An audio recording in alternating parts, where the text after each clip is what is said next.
sencillamente en Contame una historia. Que habíamos dejado de lado justamente el gran amor de Belgrano. ¿A quién te referías, Juan? Bueno, vos estás hablando de Dolores Helguero, la tucumana, en que Belgrano y su tropa inician la marcha hacia Santa Fe. Y uno de los grandes enigmas en todo esto es por qué, entre octubre de 1818, en que Dolores se da cuenta que está embarazada, y febrero de 1819, no se ha consumado, no se concreta este matrimonio, esta boda que le habría prometido Belgrano a Dolores.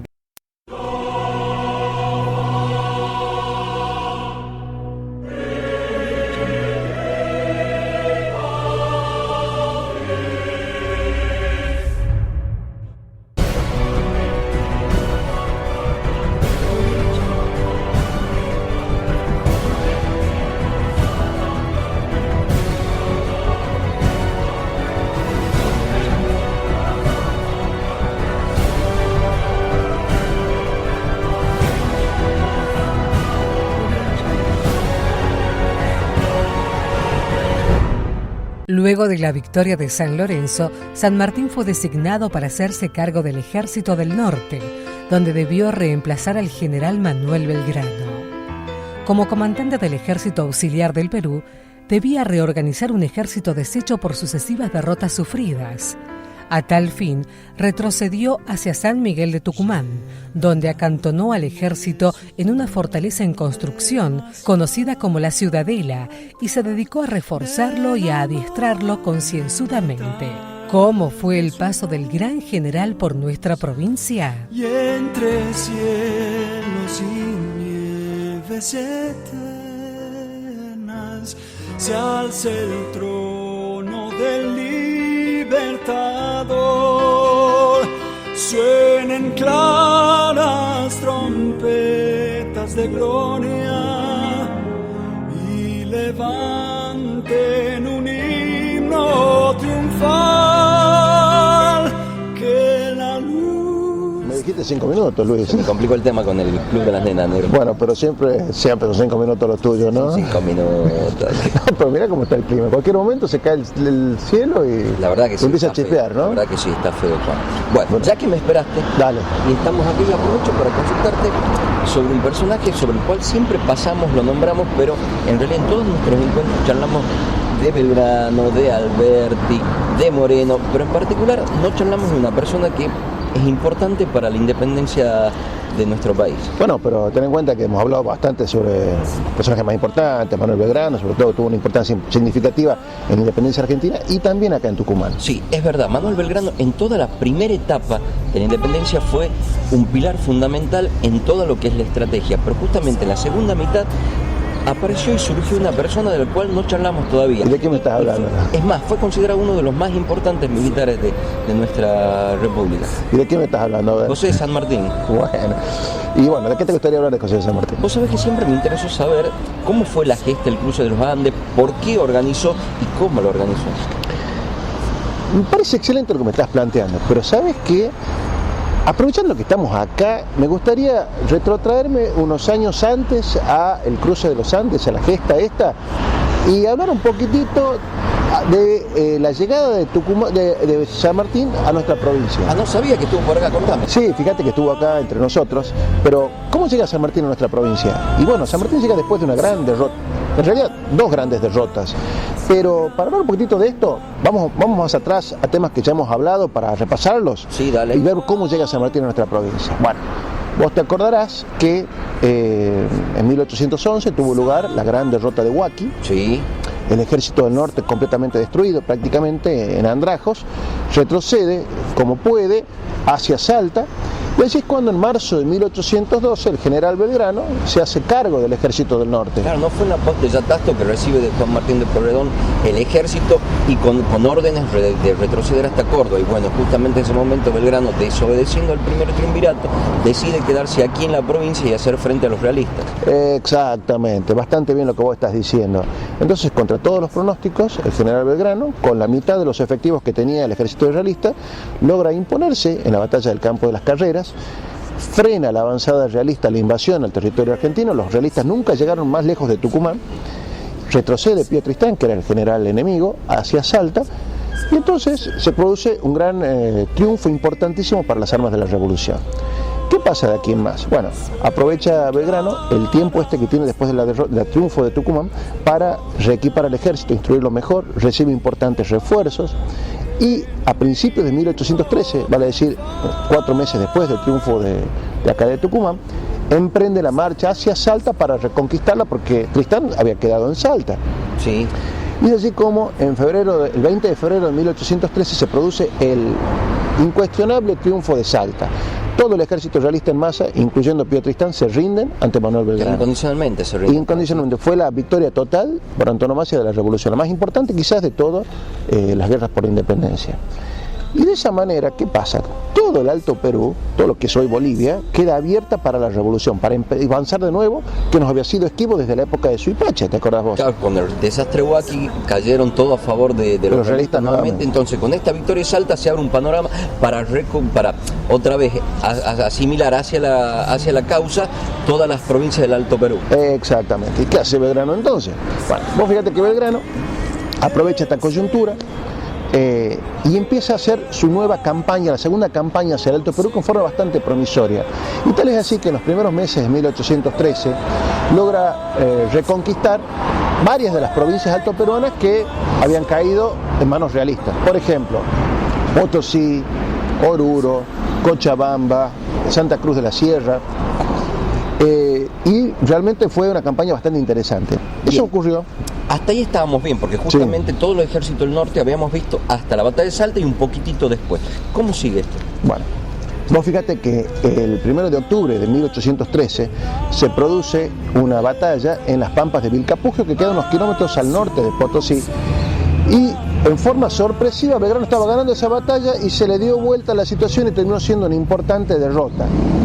La cosa no hubiera sido tan grave si no fuera que un mes después, en noviembre de 1813, tuvo lugar cerca del pueblo boliviano de Macha una batalla que es la batalla de las Pampas de Ayohuma, donde, igual que en Vilcapugio, a Belgrano se le fue la victoria de entre los dedos prácticamente, se le escurrió.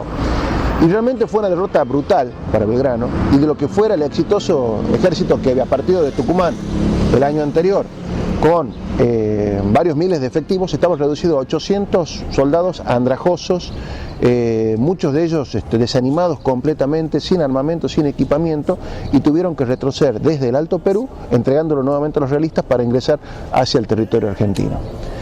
¿Cómo fue esa retirada? Bueno, las retiradas que dirigía el general Belgrano, nos cuentan los testigos de la época, nos cuenta sobre todo el general Paz en sus memorias, eran realmente memorables, es decir, siempre las conducía él a las retiradas en el mayor de los órdenes, tal es así que los realistas no se atrevían a atacarnos en la retirada, cuando es el momento ideal para terminar con el ejército enemigo.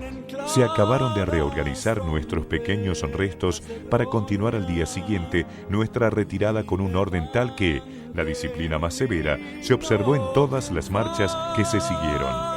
Allí fue donde, formando un cuadro, se colocó dentro el general para rezar el rosario, lo que fue imitado por todos. General José María Paz, Memorias Póstumas. ¿Qué dice el general Paz? Bueno, que iba formado siempre en cuadro, el ejército, con el general Belgrano en el medio, para animarles, les hacía rezar el rosario, llevaba la bandera en el medio. Ya con una hidalguía. Una hidalguía hasta en las derrotas, en los momentos más difíciles, el general Belgrano los conducía al ejército en orden y evitando los desmanes, evitando las deserciones y todo ese tipo de cosas que ocurren cuando el ejército está desmoralizado. Que lo vimos en que ocurrió en Huaki, que ocurriría después de la tercera campaña de Sipe también. Realmente Belgrano conducía con hidalguía a sus soldados después de la derrota. Y fíjate que los mismos realistas llegaron a reconocerlo esto. El general español Joaquín de la Pezuela, que era español, había estado ese veterano de las guerras napoleónicas, cuando veía las retiradas de los patriotas no se atrevía a atacarlos y decía que se conducían como si fueran realmente tropas francesas, como las napoleónicas. Las tropas de Buenos Aires es menester confesar que tienen una disciplina, una instrucción y un aire y despejo natural como si fueran francesas. General Joaquín de la Pezuela, jefe del ejército español. Es decir, que realmente un reconocimiento bastante importante. Bueno, ¿cómo se sentía Belgrano todo esto? Se sentía muy mal. Él se sentía traicionado por sus propios oficiales, que muchos por cobardía y por ineptitud hicieron que se les desvaneciera la victoria prácticamente entre las manos. Te interrumpo un segundo en este momento. Conociendo el temple de Belgrano, luego de estas dos derrotas, ¿qué decide él? Y por otro lado, ¿qué decide Buenos Aires también? Bueno, vos fíjate que Belgrano, sintiéndose tan mal como que le ha fallado la causa de la revolución, escribe al gobierno y pide ser relevado, asumiendo la responsabilidad por estas dos derrotas, que en realidad no eran tanta responsabilidad de él, para ser franco. Entonces, ¿qué hizo el gobierno de Buenos Aires? Bueno, resolvió enviarle al general Belgrano lo mejor que tenía a mano. ¿Y qué era lo mejor que tenía a mano? Era el coronel José de San Martín. José de San Martín, junto con Carlos de Alvear, eran quizás los mejores cuadros militares de la época, porque habían sido formados en las guerras napoleónicas. Y decidió mandarlo con importantes refuerzos para tratar de darle un nuevo impulso al ejército del norte. Y es así como tenemos que ambos próceres, tanto los máximos que tenemos en Argentina, que son el general Belgrano y el general San Martín, confluyeron en el ejército del norte, en nuestra provincia, en Tucumán, ya en 1814. ¿Cómo fue este encuentro, Juan, y el traspaso de mando? Bueno, ¿sabes qué? Aprovechando que estamos aquí, me acompañás hasta aquí atrás, que en el lugar específico de que sucedieron algunos hechos curiosos te lo voy a explicar, ¿te parece? Sí, como no, dale, te acompaño. Del libertador suenen claras trompetas de gloria y levanten un himno del libertador, suenen claras trompetas de gloria y levanten un himno. Juan, veníamos charlando de cómo llega San Martín a Tucumán y me ibas a contar acerca de eso. Bueno, sí. ¿Vos qué te acordás más o menos de lo que estuvimos conversando esta recién? En realidad lo manda el gobierno a causa de una petición del general Belgrano. ¿Debido a qué? Primero habíamos visto la campaña del Ejército del Norte con dos grandes victorias, aquí el Campo de la Carrera en Tucumán y la batalla de Salta, y dos grandes derrotas, la de Vilcapugio y Ayohuma, justamente esta última que hace retroceder al ejército en las aspiraciones del Alto Perú, y es cuando Belgrano solicita ayuda y también relevo, y es cuando deciden mandarlo al coronel San Martín acá al norte. He sido completamente batido en las pampas de Ayohuma, cuando más creía conseguir la victoria. Pero hay constancia y fortaleza para sobrellevar los contrastes y nada me arredrará para servir, aunque sea en la clase de soldado, para la libertad e independencia de la patria. Carta de Manuel Belgrano a José de San Martín.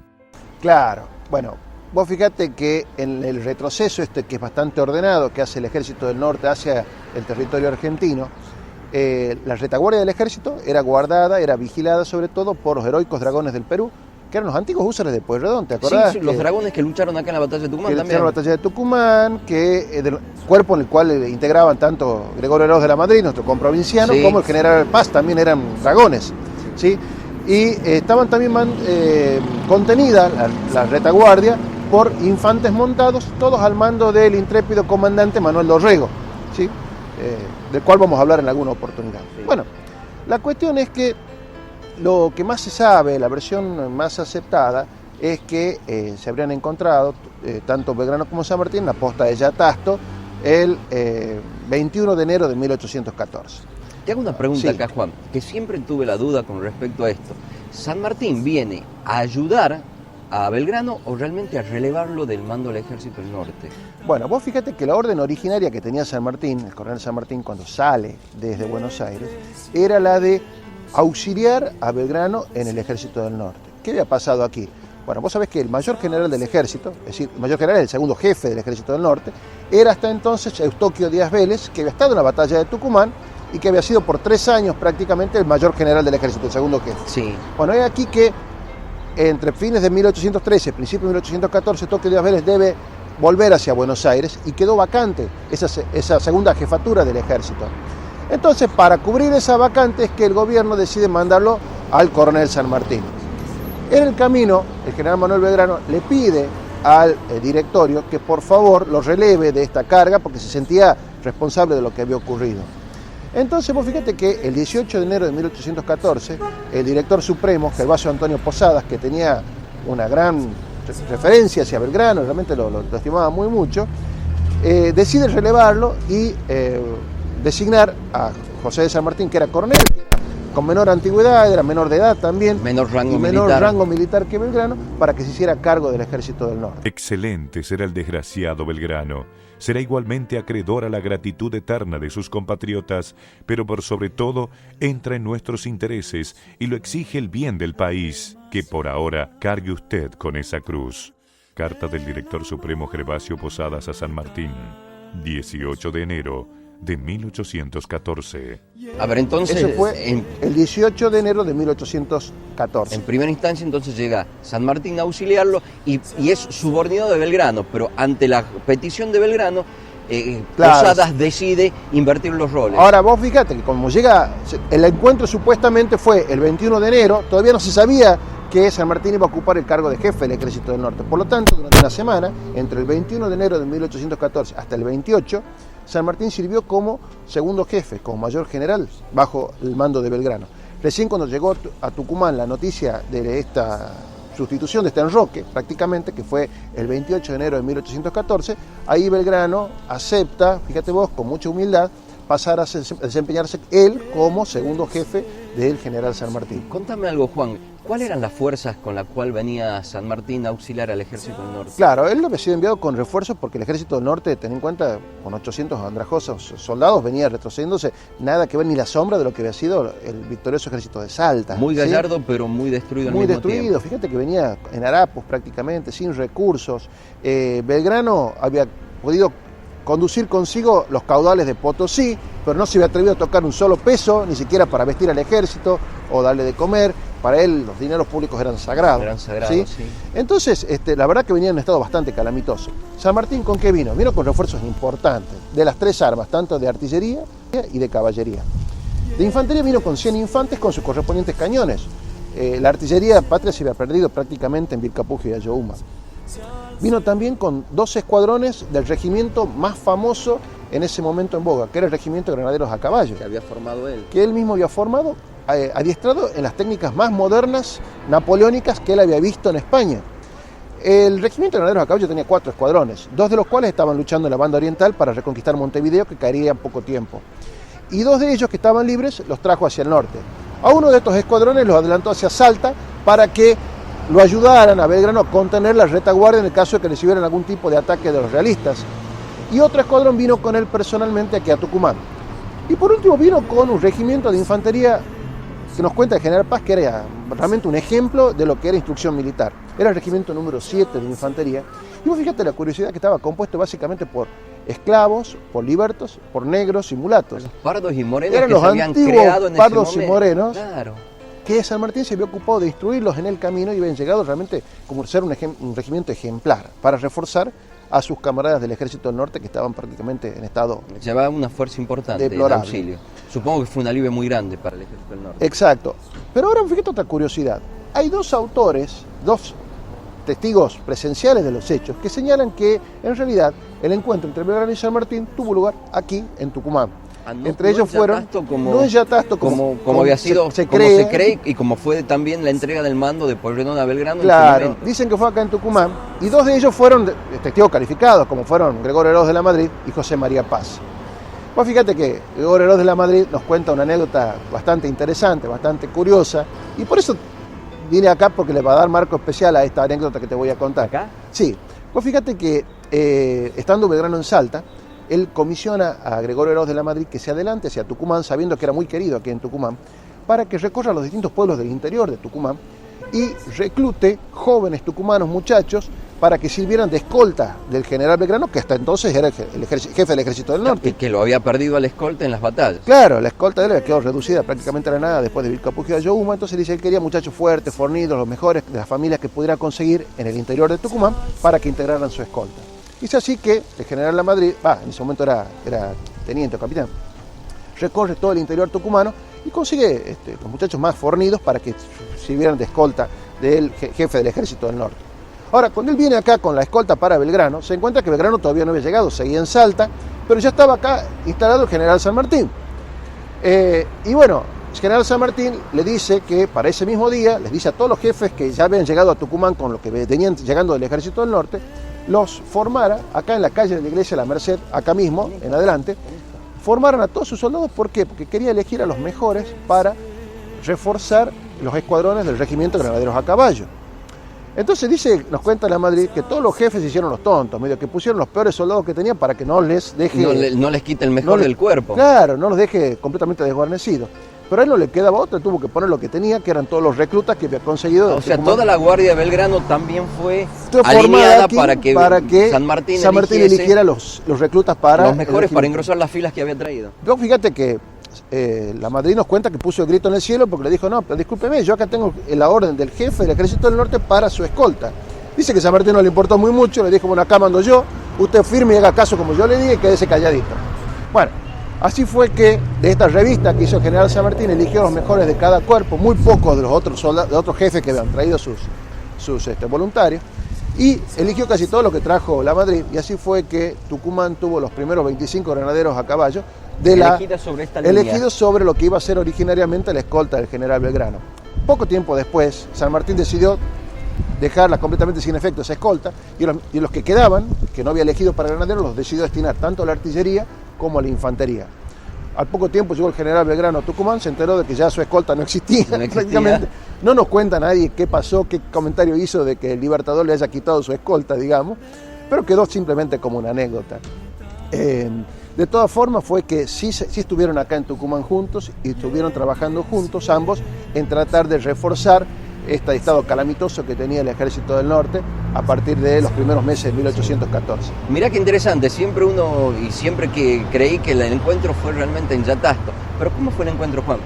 Bueno, ya ves que se está poniendo medio frío, ¿te parece que vamos a tomar un cafecito y lo seguimos conversando? Sí, dale, vamos. Dale, sí. Del libertador suenen claras trompetas de gloria y levanten uno del libertador,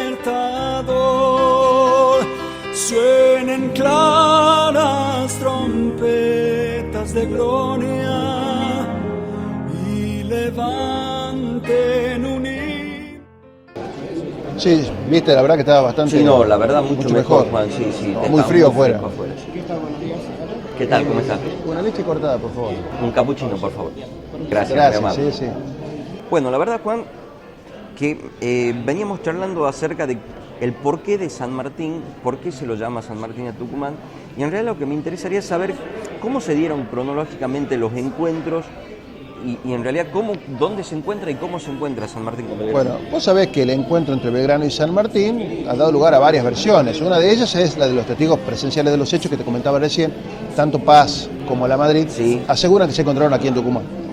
Pero bueno, muchos historiadores han investigado y determinaron que no, que se habrían encontrado en realidad en la posta de los Algarrobos, en Salta, que es muy cerca, muy próxima a la posta de Yatasto, por lo tanto nunca se confluyeron en la posta de Yatasto. Pero pero sí en realidad San Martín estuvo acá cuando desmembró la Guardia de Belgrano, separando el mejor de los hombres para unirlo a los cuerpos con el que él venía. Exacto. Entonces, en realidad hay constancias de que San Martín habría pasado por San Miguel de Tucumán el 12 de enero de 1814 rumbo hacia el norte a encontrarse con Belgrano.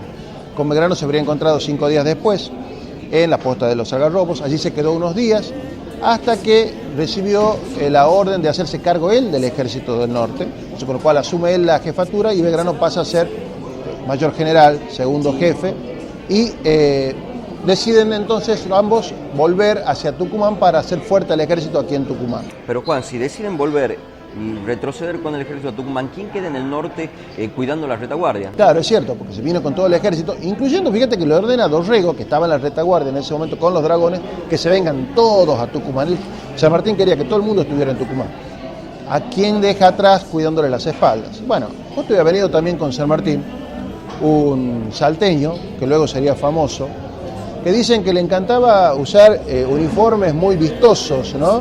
Llenos de entorchados y demás, que además era gangoso, porque dice el general Paz que le faltaba la campanilla, y que también dice que, a pesar de lo que la leyenda se ha tejido, me estoy refiriendo a Martín Miguel de Güemes, que tiene gran predicamento entre los gauchos de Salta y de Jujuy, Güemes nunca iba a luchar en frente, encabezando cargas ni demás, porque tenía, dice, una enfermedad bastante rara para la época. Suponemos que pudo haber sido hemofílico, por lo cual cualquier tipo de hemorragia, le podría haber significado directamente mortal. muerte. Entonces por eso él se cuidaba de ir al frente en los ataques, en y las siempre cargas iban los gauchos bien. suyos, pero él no. Bueno, era experto en todo lo que era la guerra de recursos, le llama el general Paz, que es la guerra de guerrilla, donde sin tener un ejército regular, sino todos formados por gauchos, atacar en forma sorpresiva a los ejércitos realistas sin que ellos se lo esperaban, y de esa forma evitó, con una especie de barrera virtual, de que los realistas avanzaran más allá de Salta. Bien. Entonces, por esa forma se mantenían ya cubiertas las espaldas del ejército del norte, mientras se lo concentraba aquí en Tucumán. Ahora, Juan, de nuevo surge mi duda y la pregunta asociada a esto. ¿Por qué nuevamente Tucumán como epicentro de la reorganización del ejército, del encuentro entre Belgrano y San Martín? Bueno, vos sabés también que Tucumán tenía una tradición bastante importante de apego a las ideas patrióticas desde 1812. Además, ten en cuenta que en Tucumán terminan las montañas y empieza el llano, es decir, que es un poco la llave de ingreso a las provincias llanas, las provincias del Río de la Plata propiamente dicho. O sea, geográficamente está bien distribuido. Geográficamente, digamos, era importante como llave de ingreso al resto de las provincias bajas conservar Tucumán por su apego también a las ideas patrias. Muchas gracias. Y también tener lo siguiente. Gracias, muy amable.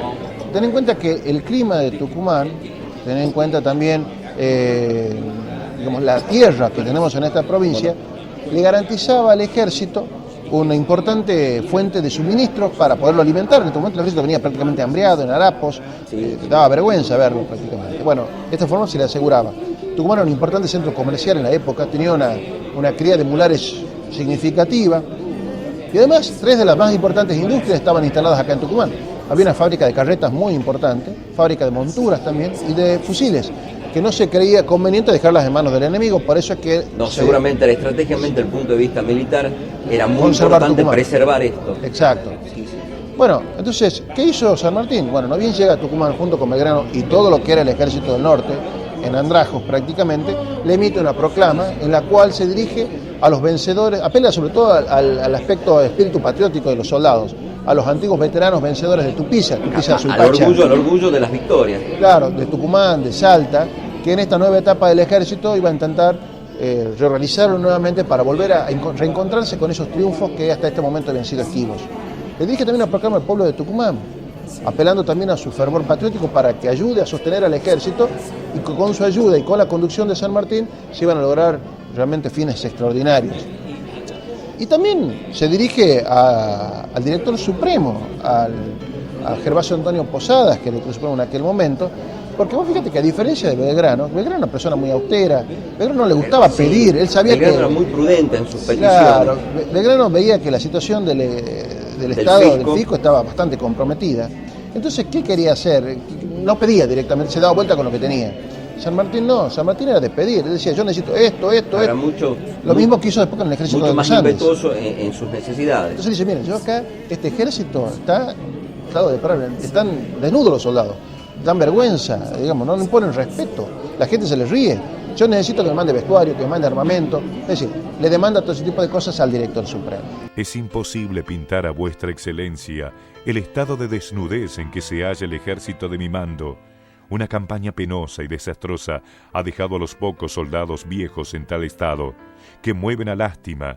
Los reclutas, de que la mayor parte del ejército se compone, no pueden salir de sus cuarteles por ser tal su desnudez, que la misma decencia se resiste. Carta de San Martín al directorio. Ahora, Juan, Sí. ese es el punto de vista de la necesidad de pertrecho, pero el punto de vista militar, propiamente dicho, con el ejército, ¿qué medidas toma? Bueno, vos sabés que Belgrano, había recibido de Belgrano un ejército donde los cuerpos eran ya prácticamente diminutos, escuálidos, fantasmas de lo que habían sido un año antes cuando salieron en campaña triunfal desde Tucumán hacia el norte.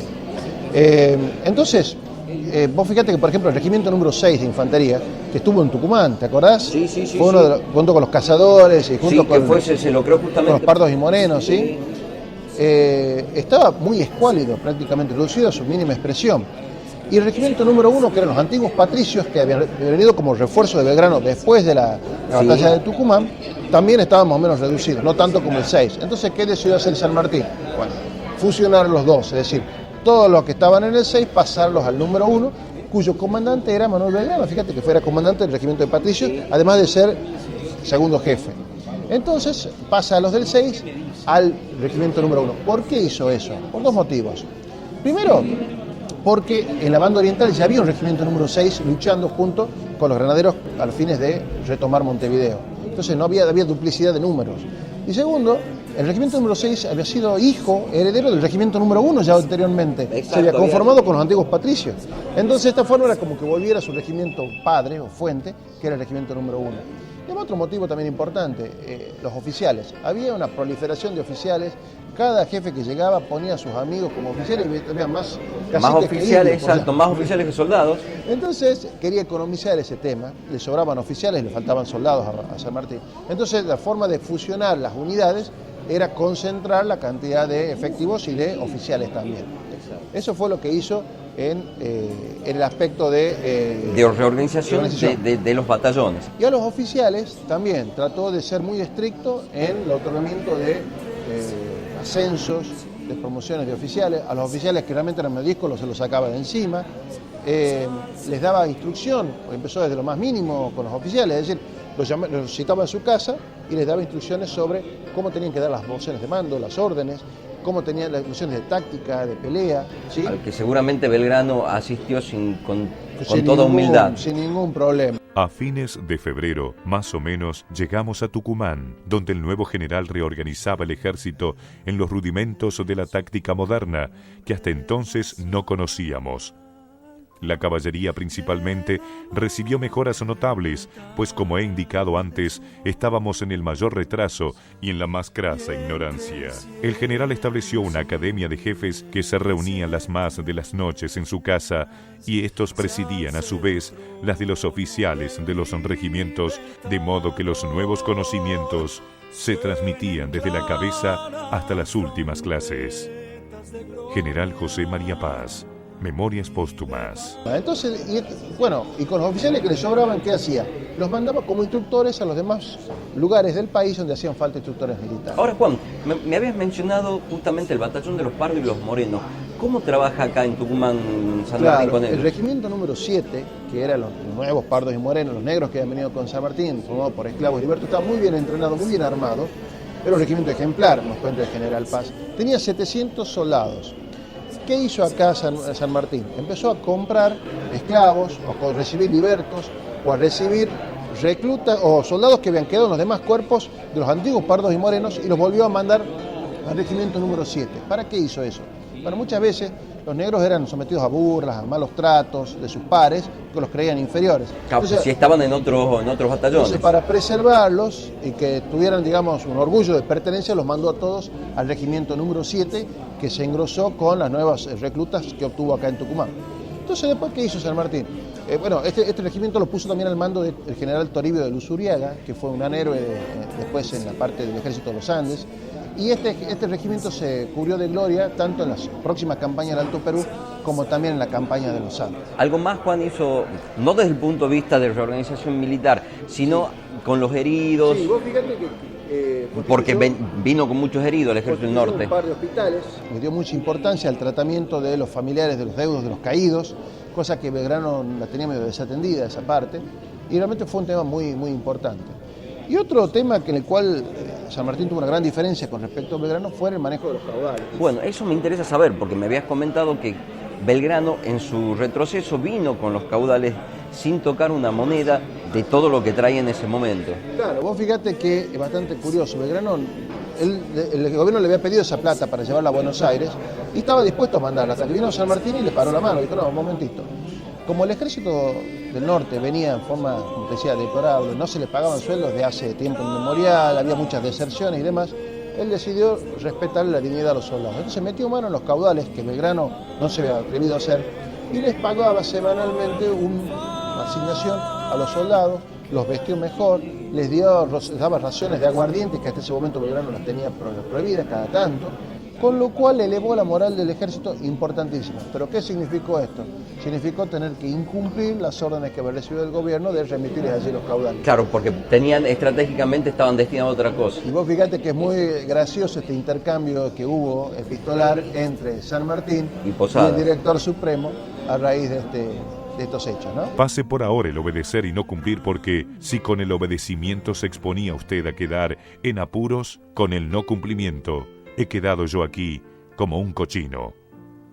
Carta del Director Supremo Gervasio Antonio Posadas al General José de San Martín, marzo de 1814. Bien, Juan, ahora vuelvo a la pregunta original que nos motivó esta charla. ¿Por qué, ya me contaste por qué San Martín viene al norte? Ahora, ¿por qué San Martín, ya estando en el norte, decide hacer campaña y cruzar los Andes y no continuar la campaña por el Alto Perú? Bueno, vos fíjate que muchos creen que, estando aquí en Tucumán, es que San Martín concibe su famoso plan continental de cruzar los Andes. Pero es un tema que lo dejemos para otra charla, ¿te parece? Sí, dale. Bueno. Es el trono del libertador, suenen claras trompetas de gloria y levanten